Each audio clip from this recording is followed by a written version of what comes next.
1 million ang multa nito. Bali po kasi sir. Oh. Doon po, Tsaka muna, ilan taon ka na sa service? 7 years sir. 7 years. Adjudicator, hawakan mo ang papel. Kung i-check na rin namin siya, no, kung talaga naman tama si sir, outright dismiss na namin para regarding sa... Kasi ito, brother, ang mabigat dito. Nahuli siya ng July 23. And ngayon is 30. 1 week na. Opo. 1 week na siyang walang hanap buhay. 1 week nang nakagarahe ang bus.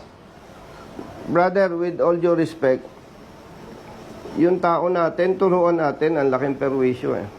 Sige ko, wala namang problema regarding sa presyo na kung talaga pa rin si enforcer natin, tutulungan naman. Hindi, ang gusto natin, kayo naman ay professionals at talagang kayo yung proper authority to decide.